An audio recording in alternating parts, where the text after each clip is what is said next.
अस्सलाम वालेकुम and welcome to inside with Aneeq Naji. Program का आगाज मैं एक ट्वीट से करूंगा, एक बयान से करूंगा जो कि अमेरिकी कांग्रेसमैन ब्रैड शर्मन के ऑफिशियल अकाउंट से जारी हुआ है। इसमें उनकी मुलाकात हुई है जिसके बारे में वो बताते हैं। ये अमेरिकी जो महकमा खारजा है उनके assistant secretary for south and central Asia, नाम आपको याद आ जाएगा, डोनाल्ड लू। डोनाल्ड लू, अब आपको याद आ गया, ये वही साइफर का सारे जो हमने एक किस्सा सुना, वो सारी दास्तान सुनी। डोनाल्ड लू वो मरकजी किरदार था जिसके बारे में बार बार बताया गया कि ये है डोनाल्ड लू जिसने एक धमकी आमेज पैगाम पाकिस्तानी सफीर को दिया। ये वही डोनाल्ड लू है। इनकी मुलाकात हुई है कांग्रेसमैन ब्रेड शर्मन से और ये बता रहे हैं कि इनके जो गुफ्तगू हुई है वो किन नुकात हुई है। वो ये हुई है कि उन्होंने कहा कि हमने गौर किया किस बात पर कि पाकिस्तान की जो लार्जेस्ट पॉलिटिकल पार्टी है उस पर बैन जो है उसे किस तरह से रोका जाए। ये है इस मैसेज का पैगाम।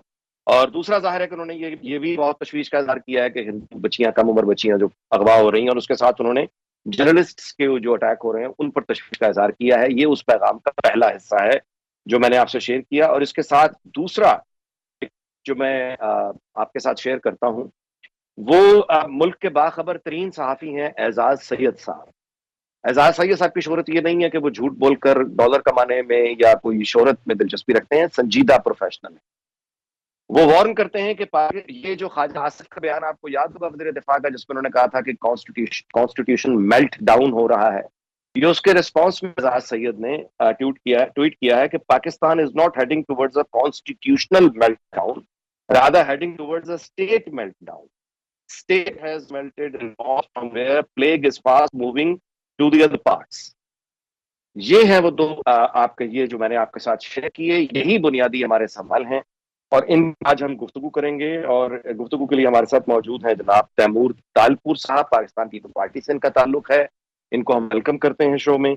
उसके अलावा हमारे साथ मौजूद हैं अहमद अवैस साहब, पीटीआई से इनका ताल्लुक है, इनको भी वेलकम करते हैं। और उम्मीद है कि थोड़ी देर में हमें अब्दुल कयूम सिद्दीकी साहब भी ज्वाइन करेंगे तो उनके साथ भी बात करेंगे। लेकिन मेरे ख्याल के पहला सवाल हम अहमद अवैस साहब से ही करते हैं कि अहमद अवैस साहब जरा इस पहेली को तो हमारे लिए सुलझाइएगा कि ये क्या हुआ कि वो वही शख्सियत, इत्तेफाक की बात है, डोनाल्ड लू और वही अमेरिका, और वह बात एक शुरू हुई और उसके बाद फिर आज वही आपकी पार्टी पर बैन पर तशवीश का इजहार कर रहे हैं। और इस हद तक के वज़ीर दिफा ख्वाजा आसिफ गोया रश्क से या हसद से या हैरत से वो चला उठता है कि आखिर क्या बात है कि अमेरिकी निज़ाम जो है वो पूरा पीटीआई को सपोर्ट कर रहा है, जबकि हमारे साथ जब पूरा होता है तो हमारे लिए तो कोई भी आवाज नहीं उठाता। इन गिले शिकवों का आप क्या जवाब? बिस्मिल्लाहिर्रहमानिर्रहीम। देखिए, बात यह है कि अमेरिका हो या और वेस्टर्न कंट्रीज़ हैं, जो ममालिक कानून की बालादस्ती के ऊपर यकीन रखते हैं, उनकी कुछ भी पॉलिसीज़ हों, स्टेट पॉलिसीज़ जो है वो, और इंटरनेशनल पोस्चर जो है वो कुछ भी हो, लेकिन वो बाउंड हैं being functioning under the constitution, कि वो गैर कानूनी और गैर आइनी तरीके से किसी भी जगह पे हुकूमत चलाने के एक निज़ाम को वो कंडेम करें। और यही वजह है कि डोनाल्ड लू के मुतल्लिक भी, कि उसने साइफर के मुतल्लिक जो बात की थी वो उनकी फॉरेन पॉलिसी थी।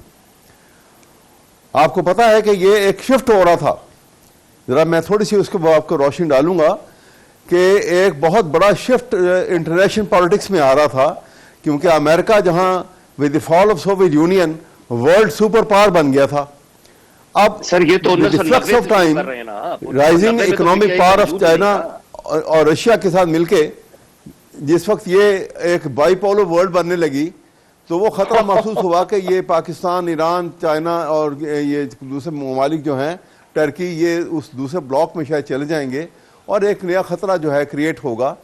और उसमें क्योंकि इमरान खान का भी एक रोल था एक इंडिपेंडेंट कंट्री के लिहाज से, कि एक मुल्क की सॉवरन पॉलिसी जो है वो किसी भी रेस्ट्रेन से मुबर्रा होनी चाहिए, तो उन्होंने ये थ्रेटनिंग ये कमेंट्स जो हैं वो पास ऑन किए थे टू द एम्बेसडर। और वो बात जो है वो साबित भी हो गई, बाद में एक आर्टिकल भी आया वॉशिंगटन पोस्ट के ऊपर, और उसके बाद यहाँ भी आपने देख लिया कि वो वाशिंगटन पोस्ट में केस कौन भी सा आर्टिकल था जिसमें अदालत ने हुई उनको आपके बरी कर इल्जाम? दिया। वॉशिंगटन पोस्ट लेकिन मैं आपको सिर्फ एक बात ये कौन कहूंगा, सा आर्टिकल था? क्या उन्होंने तस्दीक की थी आपके इल्जाम? ये आर्टिकल गालिबन वॉशिंगटन पोस्ट में एक आर्टिकल आया था जिसमें उसमें इस हवाले से एक काफी डिटेल से उन्होंने इसी के ऊपर रोशनी डाली थी और साइफर के हवाले से। मैं एक बात कहना चाह रहा हूं कि यहाँ पे सिर्फ इतनी बात आपको बताऊंगा, मैं तो सिर्फ समझने की कोशिश कर रहा हूं कि हमने ये सुना जरूर है कि अमेरिका तीसरी दुनिया के बहुत से ममालिक में हुकूमतें गिराता है, उसमें मुलव्विस रहा है, तख्ते उलटता है, किताबें छप चुकी हैं, सब कुछ मौजूद है, लेकिन ये कभी नहीं सुना कि जिस शख्स के खिलाफ अमेरिका हुआ कुछ महीनों बाद वो उसी की पार्टी बचाने की जद्दोजहद भी कर रहा है। ये दुनिया की वाहिद मिसाल ही है अगर उन्होंने आपके खिलाफ साजिश की है तो। नहीं, ये वजह नहीं है, मैं आपको बताऊं, आप मुझे इजाजत दें। बात यह है कि पाकिस्तान की बहुत सारे ऐसे मामलात सेंसिटिविटी है जिसकी वजह से अमेरिकन का कंसर्न भी है यहाँ पर। इसके बावजूद कि अब वो इंडिया ने यहाँ का साउथ एशिया का मिनी सुपर पावर बनने का जो है एक बेड़ा संभाल लिया है और अमेरिका उसको सपोर्ट भी कर रहा है, लेकिन पाकिस्तान को वो इग्नोर नहीं कर सकते। So long as Pakistan is a strong nuclear power with strong arm forces, तो इसलिए उनका एक पॉलिसी के ऊपर उन्होंने ये था कि पाकिस्तान को डिस्टेबलाइज करें बाय इकोनॉमिकली और मिलिटरीली। और मिलिटरीली कैसे करेंगे कि आप डिस्ग्रेस करें in the arm of people of Pakistan. कि इसके बावजूद के पाकिस्तान के इस लीडरशिप के वो खिलाफ था अमेरिका, कोई शक नहीं है, लेकिन इसके बावजूद पाकिस्तान में वो पॉलिटिकल स्टेबिलिटी इस हद तक नहीं पहुंचाना चाहते कि यहाँ टोटल एनार्की हो जाए, क्योंकि इकोनॉमिक क्राइसिस है बहुत बड़ा और 24 करोड़ अवाम जो हैं वो जो इकोनॉमिक क्राइसिस का शिकार हैं, जहाँ 55% से ज़्यादा पॉपुलेशन बिलो पॉवर्टी लाइन चली गई है।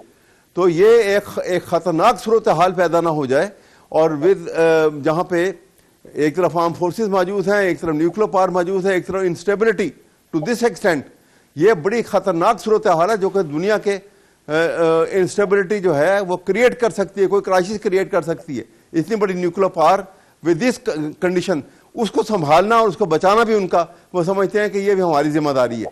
आपने किताब पढ़ी होगी, एक अभी लेटेस्ट आई है वो डैनियल की लिखी हुई, जिसमें उसने कहा कि we don't want Pakistan to develop, ये हमारी 70 ईयर पहले की पॉलिसी है, लेकिन इसके बावजूद हम ये पाकिस्तान के ऊपर हमारा ग्रेट कंसर्न है ऑन दीज अकाउंट्स। जी तालपुर साहब, आप कुछ इज़हार ख्याल इस पे करना चाहेंगे? यानी आपके नजदीक वो अमेरिका जिस पे पूरा इल्जाम लगाया गया वही डोनाल्ड डू ब्रेट शर्मन से मिलता है और कंसर्न्स वो जाहिर करते हैं कि पीटीआई पर पाबंदी के हवाले से, तो आप इसके हवाले से कुछ मानना चाहेंगे? यानी इतना बड़ा, यानी ये एक हैरत का सबब है, हुकूमती वुज़रा हैरत से कह रहे हैं कि अमेरिकी निज़ाम कैसे पीटीआई की हिमायत में खड़ा हुआ है, वही अमेरिका जिस पर इल्जाम था कि उन्होंने इनकी हुकूमत गिराई।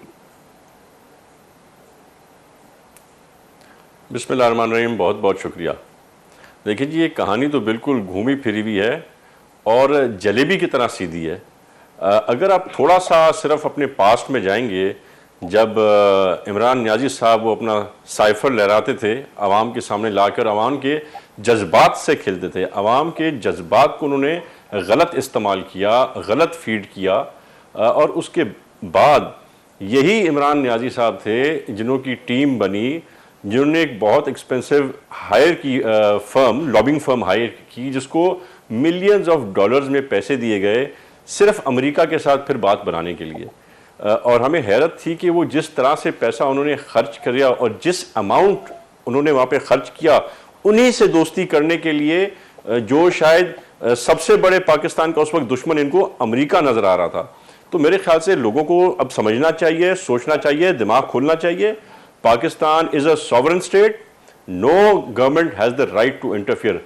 ना पाकिस्तान ने कभी अमेरिकन इंटरनल अफेयर्स में बात की है, इनके भी बड़े मसले हुए थे। जब इनका पिछला प्रेसिडेंट हटा था, हमने तब भी जो है चुप रखी, और उसको उनको भी मेरे ख्याल से इस तरह से चुप रखनी चाहिए। हम सॉवरेन नेशन है, हम अपने मुल्क को चलाना जानते हैं। अगर यहाँ पर इस मुल्क में कोई ज्यादती करेगा, कोई इस मुल्क के साथ खिलवाड़ करेगा, अगर कोई इस मुल्क की इंस्टीट्यूशंस के साथ लड़ेगा, इसके इकोनॉमिक क्राइसिस का जिम्मेदार होगा तो बिल्कुल उसको उसकी सजा मिलनी चाहिए। अमेरिका हो, इजराइल हो या ये दोनों मिलके भी आए, ये पाकिस्तानी हुकूमत पर प्रेशर नहीं डाल सकते। मैं समझता हूं एक चीज में तो जरूर इमरान नियाजी साहब जो है जीत गए हैं, वो कि जो उन्होंने मिलियंस ऑफ डॉलर्स खर्च किए पाकिस्तान की आवाम के खाए हुए करप्शन के पैसे, उनके थ्रू शायद काफी लॉबियस्ट इनको अब वहां पर मिल गए हैं जो इनकी सपोर्ट कर रहे हैं। पर मेरे ख्याल से ये पैसा end of the day Zayan जाएगा, क्योंकि हम किसी भी एक्सटर्नल पावर के प्रेशर के अंदर आके और सरेंडर नहीं करेंगे। मुल्क की सॉवरेनिटी को हम कभी जो है किसी भी तरह से किसी खतरे में नहीं आने देंगे। अब्दुल क़य्यूम सिद्दीकी, आपसे सवाल करता हूं जी, यही सवाल कि आपका क्या तबसरा होगा कि वही अमेरिका जिसके खिलाफ पूरा बयानिया बनाया गया, डोनाल्ड लू का नाम बच्चे बच्चे को याद करा दिया गया, आज वही आज उन्हीं के हवाले से खबर आती है कि वही डोनाल्ड लू जो है वो शर्मन वो ब्रैडमैन से मिला और उसके ऑफिशियल ट्विटर पे खबर आपने देख ली कि वो तशवीश का इजहार कर रहे हैं बैन के हवाले से, पीटीआई पर बैन के हवाले से। ये भी आपके इल्म में है कि मौजूदा हुकूमत के वजीर हसरत से, रश्क से, रिकॉर्ड पर कहते हैं कि अमरीकी निज़ाम जो है वो पीटीआई के दिफा में खड़ा हो गया है। रोना भी रोते हैं कि जब उनके साथ जुल्म हो रहा था तो उस वक्त तो दुनिया सो रही थी वगैरह वगैरह। तो ये पहली आपको यानी सुलझा पाएंगे आप? क्या तबसरा होगा? बहुत शुक्रिया। आपको भी पता है और हमें भी पता है कि जो एक्चुअली मॉक वाला इंटरव्यू जो है वो एक ऐसी वेबसाइट पर दिया गया था जो कि सेम वेबसाइट में, और फिर उसके बाद जाहिर है कि अपने सियासी मकासद के लिए गिरफ्तारी दूसरे साथ के नक्शे कदम पर चलते हुए वो साइपर लगाया और फिर उसके बाद जो है वो सारी सूरत हाल आई और फिर गवर्नमेंट का भी मौका आपको पता है कि किस तरह से गवर्नमेंट को ये कहती है उसके बाद जो है पाकिस्तान के जो ताल्लुकात हैं और दुनिया के अंदर जो कुछ भी हुआ और जो हमारे जो साथी ताल्लुकात हैं और जो कम्युनिकेशन होती है ममालिक के दरमियान फैसले के जरिए और वहाँ पर जो सारे बनी तरह हैं और जो इनफॉर्मल गतिविधि करते हैं और जो सेंटमेंट दिया उसको सबसे ज़्यादा झटका पहुँचा। तो जाहिर है कि खास तौर पर पहले जो है इमरान खान साहब ने इस्तेमाल किया और जो इस्लामिक टैक्स तो आपको पता ही है, और फिर एक एंटी अमेरिका सेंटिमेंट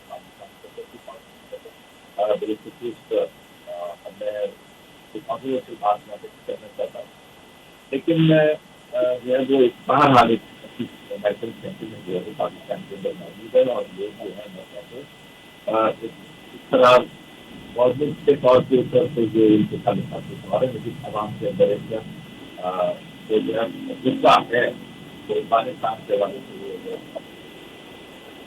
और वो मेरा जो कुछ भी आप जी।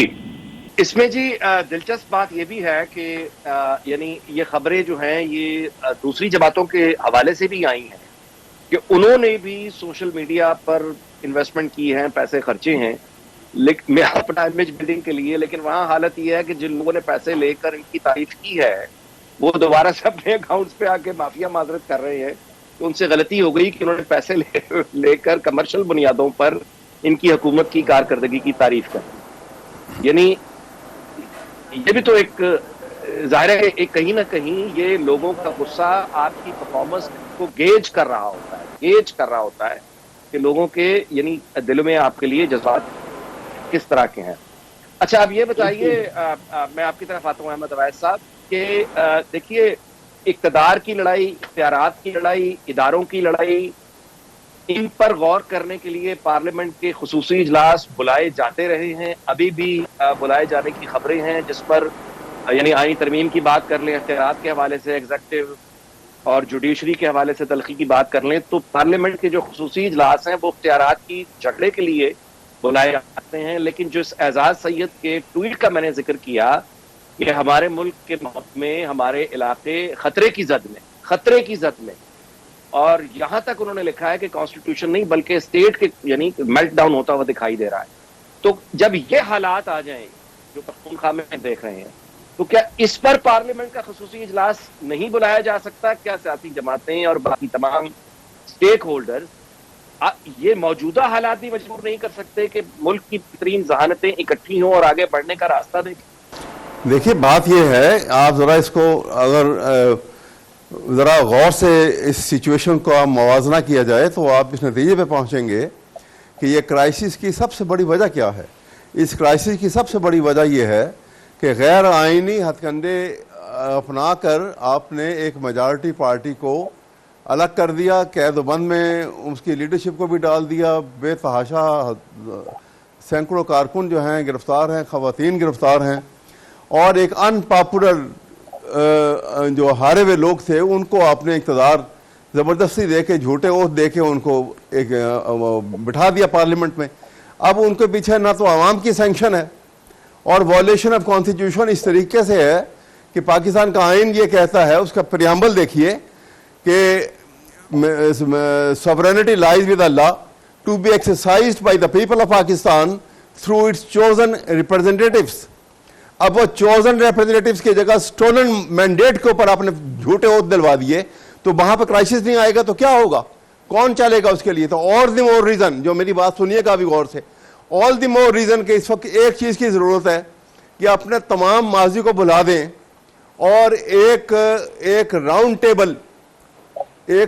टेबल कॉन्फ्रेंस जो है उसका इनेकाद किया जाए। जो बेशक इनिशिएट वो पार्लियामेंट में से हो, कहीं से हो, और उसके अंदर ये कमिटमेंट की जाए उसके अंदर, और बिला तखसीस सबको बुलाया जाए उसके अंदर, और वहाँ ये कमिटमेंट की जाए कि हम आइन से ना मुनहरिफ होंगे, ना आइन से राइट लेफ्ट किसी को होने देंगे। हर कोई अपने अपने दायरे अख्तियार में रह के काम करे ताकि हुकूमत का और मुल्क का निज़ाम चल सके। ये एक आखिरी तरीक़ेकार होगा मुल्क को बचाने के लिए। अदरवाइज जिस क्राइसिस का शिकार हम हैं ये और बढ़ जाएगा, एग्रेवेट होगा, और इकोनॉमिक क्राइसिस जो है उसकी वजह से ये सिचुएशन जो है हमारे हाथ से निकल जाएगी बहुत ज़्यादा। ये मुझे नज़र आ रहा है। इसलिए इन लाइनों के बगैर सोचते हैं तो ये एक नेशनलिस्ट फीलिंग को सामने रख के इसको किया जाए, भूल जाए अपनी अना को बिल्कुल थोड़ी देर के लिए। हर कोई अपनी अना को जो है वो बाला ताक रखे और मुल्क को बचाने के लिए इस तरीके से आगे आए, क्योंकि constitution is the only document जो बुनियाद बनेगी, और उसी की बुनियाद के ऊपर एक स्ट्रॉन्ग जुडिशरी जो है वो अमल में अब आ रही है और आएगी। मुल्क के हालात हैं उनके ऊपर हमें मुल्क की बेहतरीन जहानतें, क़यादतें पार्लियामेंट में हिस्सा लेती हुई नजर क्यों नहीं आ रही। देखिए जी, दो बातें हैं जो हमें बड़े गौर से सोचनी पड़ेंगी। पहली बात तो यह है कि मेरे भाई ने जो बात की है उसने बहुत ही अच्छी बात की है कि सबको साथ बैठना चाहिए। अगर कोई एक जमात कसूरवार है तो मेरे ख्याल से उस जमात से बहुत ज़्यादा कसूरवार पाकिस्तान तहरीक-ए-इंसाफ है, क्योंकि इन्होंने कहा था कि जो चीफ ऑफ आर्मी स्टाफ होता है उस मुल्क का बाप होता है। आपने तारीफ़ें पैरों से आप उठने के लिए तैयार नहीं थे उस ज़माने के आर्मी चीफ के, और फिर उसी के ख़िलाफ़ दुश्मनी आपकी बढ़ गई। बहरहाल क्योंकि अब हल वाहिद यही है कि आपको बैठना है, आपको इस मुल्क को सुधारना है। इस मुल्क में जो बुराई आई है ज़्यादा से ज़्यादा वो 3.5 साल पीटीआई के रोल में आई है। उससे पहले भी हालात बुरे थे पर इतने बुरे नहीं थे, to the verge of extension ही हमारी इकॉनमी को ले गए थे। अब क्या होगा, इनको बैठना चाहिए, बात करना चाहिए। अब सेकंड इशू क्या आ जाता है, दूसरा मसला जो मेन मसला है, मसला यह है कि क्योंकि पीटीआई या इमरान नियाजी हमेशा से लेके पावर में जो एक बार आया है, बैसाखियों पे आया है, जिस तरह से उसको लाया गया, जिस तरह से धांधली की गई पिछले इलेक्शन में जब ये प्राइम मिनिस्टर बने थे, वो भी रिकॉर्ड ब्रेकिंग थी। जिस तरह आरटीए सिस्टम को बिठाया गया, जो मेरे साथ ज्यादतियां हुई, मेरे वालिद साहब के साथ सियासी इंतकाम किए गए उस इलेक्शन के दौर में, तो वो तो हम भूल नहीं सकते। पर यस, बात वही है कि बैठना है, बैठ के बात करनी है, पर बैठने को इमरान नियाजी तैयार नहीं है। जिस तरह से बच्चा अपनी माँ को पुकारता है तकलीफ में, उस तरह से खान साहब आज भी फौज को बुलाते हैं अपनी तकलीफ के अंदर। तो इनको ये अपना चेंज करना पड़ेगा। ये सियासतदानों के साथ, ये हुकूमत के साथ बैठने को तैयार नहीं है। हाँ, कुछ मेरे भाई जैसे अच्छे लोग हैं जो चाहते हैं टॉक्स हो, पर अगर आप थोड़ा रिकॉर्ड उठाएं पिछले 6-8 महीने का, तो जिस पीटीआई के लीडर ने, रुकन ने ये इनकरेज किया कि हुकूमत से बात करें और मसले हल करें, आज वो सारे बैकफुट पे हैं। आज उनको मुलाकात का टाइम नहीं मिलता, जेल में उनका नाम लिस्ट में आके कट जाता है। तो मेरे ख्याल से ना तो इमरान खान के पास और कोई प्लान है और ना वो और किसी को किसी और प्लान पे चलने देगा। और फौज इनसे बात करेगी नहीं, इनको सिंपल स्ट्रेट फॉरवर्ड जवाब मिल गया है। अब जो है सब कुछ छोड़ के ये गिर गए हैं अमेरिका के पैरों में, तो मैं इनको बता दूं कि वहां से भी इनको कोई फायदा नहीं मिलने वाला। पर मेरी ये दिली दुआ है, चेयरमैन बिलावल ने कई बार ये कहा है कि बैठो, आओ, बात करो। हमने हुकूमत बनाने से पहले भी पीटीआई से बातचीत की थी, करना चाह रहे थे, ये बातचीत करने के मूड में नहीं थे। और आज भी मैं कहता हूं कि अगर ये बात करने की रेडी होंगे तो चेयरमैन बिलावल और सदर जरदारी पहले लोग होंगे जो बैठ के इनकी बात भी सुनेंगे, जो बातचीत होगी उस पर अमल भी करेंगे। पर ये ना समझें कि आप बातचीत करने से पहले कंडीशन रखेंगे कि इमरान नियाजी को गिरफ्तारी से छोड़ दिया जाए, केसेस खत्म हो जाएं। वो कोर्ट्स जाने, आप लोग जाने, उसमें हमारा वास्ता नहीं है। हाँ, पर इस मुल्क की बेहतरी के लिए, हमारी इकोनॉमिक स्टेबिलिटी के लिए, इकोनॉमिक फ्यूचर के लिए, इस पाकिस्तानी बच्चों के फ्यूचर के लिए बिल्कुल बैठेंगे, बात करेंगे और हर वो चीज जो जायज होगी मैं गारंटी लेता हूं कि उस पर अमल दरामद किया जाएगा। अच्छा, ये फरमाइएगा कि आपकी यानी पार्टी पोजीशन अभी तक यानी बतौर एक सियासी वर्कर आप समझते हैं कि पीटीआई पर पाबंदी लगाना मुमकिन होगा, ये एक अच्छी तजवीज है? देखिए जी, पाकिस्तान पीपल्स पार्टी इस हक में नहीं है कि कभी भी किसी भी जमात को इस तरह से आउट किया जाए। ये एक गैर सियासी रस्म होगी जो मेरे ख्याल से होने जा रही है। पर बड़े अफसोस के साथ ये भी कहना पड़ता है कि पाकिस्तान तहरीक-ए-इंसाफ ने कोई वो कमी पेशी नहीं छोड़ी कि इस मुल्क को कमज़ोर करें, इस मुल्क की इस्टेब्लिशमेंट को कमज़ोर करें, इस मुल्क की इकॉनमी को तबाह बर्बाद करें। इनको सिर्फ और सिर्फ एक प्राइम मिनिस्टर की सीट नज़र आ रही है। इनको इस मुल्क का फ्यूचर, मुल्क के बच्चों का फ्यूचर, इकोनॉमिक रिवाइवल की कोई परवाह नहीं। और बड़े दुख के साथ ये भी कहना पड़ता है कि आज भी इमरान नियाजी की पॉलिसी में टस से मस का 1% का चांस भी नहीं है। फरमाइएगा जी कि जरा मौजू को आगे बढ़ाते हैं। हमने हुकूमत पंजाब की जानिब से वज़ीर आला मरीम नवाज ने यानी एक फोकस करके कुछ लोगों को जुडिशरी में जो कहा वो आपने भी सुना, मैंने भी सुना, कौम भी सुना। तो अब आप इसको कैसे देख रहे हैं? यानी ये कि इस लड़ाई को आप आगे बढ़ते देख रहे हैं या कुछ लोगों का ख्याल ये है कि हुकूमत ये चाहती है कि अब वो शहीद हो जाए? तो आपको शहादत की जानिब ये यानी एक कोशिश लगती है या जेन्युइन एफर्ट है लड़ाई की? यानी आप how do you view that? सियासत भी जो है ना बिल्कुल एक शतरंज की चाल की तरह से होती है।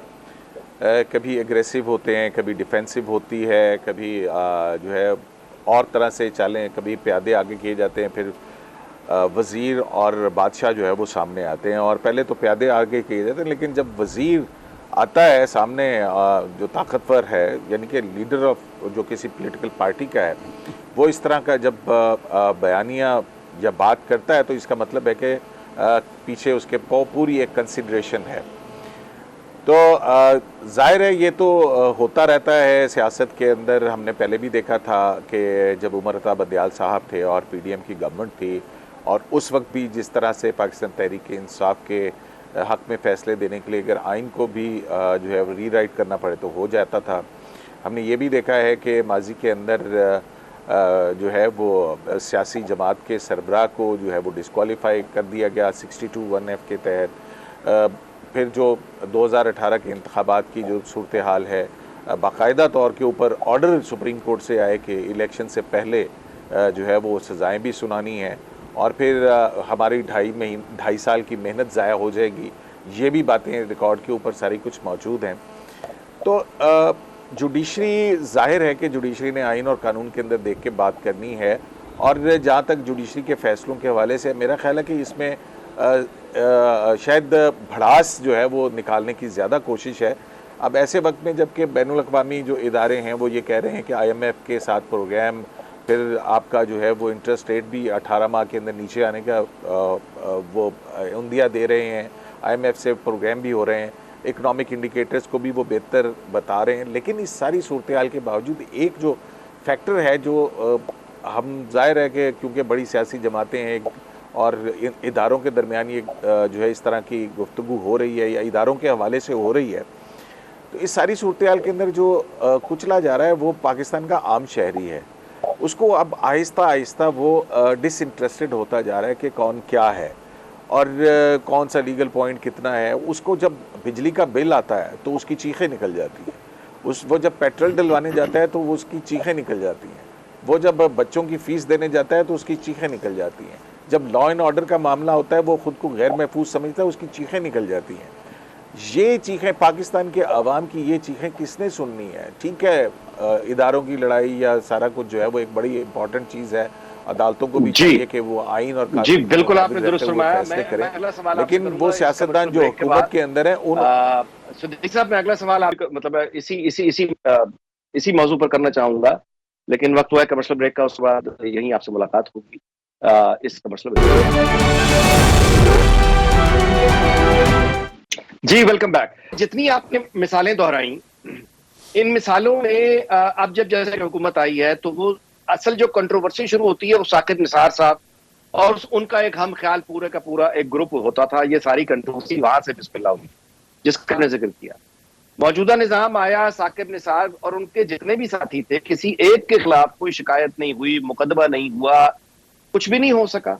तो फिर आज जो कहा जा रहा है कि मतलब हम निपट लेंगे आईनी हाथ वगैरह, तो इसको सीरियस कौन लेगा? पहले तो मैं ज़रा सा दो सत्रों में दो लफ्ज़ों में जवाब दूंगा। अभी तालपुर साहब ने तालपुर साहब ने बात की कि जी आर्मी चीफ को कौम का बाप बना दिया जाता है, तो हिस्ट्री को मैं सिर्फ सीधा करना चाहता हूँ कि वो आपको हिस्ट्री का पता होना चाहिए कि ये दोनों बड़ी जमातें जो हैं पीपल्स पार्टी और नून लीग, इन्होंने फ़ौज की कोख से जन्म लिया।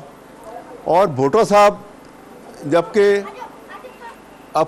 इक़्तिदार में आए थे तो वो अयूब खान को कहते थे डैडी, और उनकी इलेक्शन कैंपेन फातिमा जना के खिलाफ उसके इंचार्ज थे वो। मैं गुजारिश आपसे कर रहा हूँ, शो का टाइम खत्म होने वाला है, आपने फरमाया, मैं गुजारिश कर रहा था, आपने जो पस मंजर बताया, मेरी बात पस मंजर के हवाले से मेरी सुन गुजारिश जो थी वो ये थी कि साकिब निसार वगैरह या उनके ख्याल जज, उनके खिलाफ कोई कार्रवाई नहीं हुई, कोई शिकायत कहीं नहीं हुई, कोई मुकदमा नहीं हुआ, वो सारे लोग अपने घरों पे बैठे हैं। तो अब जब आज के आप किसी जज को ये जो कुछ हमने सुना है तो इसको संजीदगी से कौन लेगा? बिल्कुल। अब देखें, बात यह है कि जाहिर है कि सियासी जमातों ने फिर आगे और भी काम करने होते हैं, लेकिन साथ में सियासत भी करनी होती है और बताना भी होता है।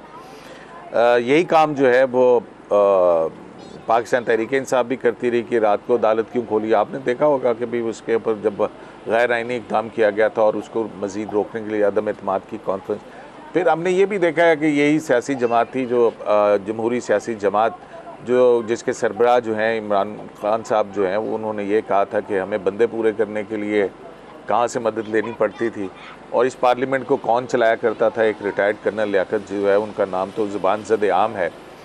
तो ये सारी चीज़ें मतलब अब अहमद अवैस साहब ने एक बड़ी अच्छी बात की थी और वो ये थी कि सब कुछ भूल के अब आगे चला जाए, क्योंकि आगे जो है वो ये मुल्क है और तो इस मुल्क के साथ जो है वो हम सब जुड़े हुए हैं। हम इसी मुल्क की को आगे बेहतरी के लिए करना है ना। पाकिस्तान तहरीक इंसाफ भी बेहतरी चाहती है, नून लीग भी चाहती है, पीपल्स पार्टी भी, MQM भी, JUI भी, एनी अदर पॉलिटिकल पार्टी जो है वो सारे यही चाहते हैं और हम उनसे यही सुनते हैं कि पाकिस्तान को आगे लेके जाना है। तो पाकिस्तान के लिए क्यों सब इकट्ठे नहीं बैठते, क्यों एक दूसरे के साथ मुज़ाकरात नहीं करते और इस मुल्क के अंदर एक सुकून, जो अब आवाम को जो है वो एक सुकून चाहिए। वो तंग आ चुके हैं मेरा ख्याल है कि लड़ाइयों में, और फिर जब बात सियासी जमातों से निकल के आवाम के अपने अंदर एक गुस्से में ढल गई तो फिर उसके लिए एक और ज़्यादा जो है वो सूरत हाल हमें अच्छी नहीं नज़र आती है। तो मेरा ख्याल है कि अच्छी बात यही है जो अहमद अवैस साहब ने कही है कि मिल बैठें और आगे का रास्ता तय करें।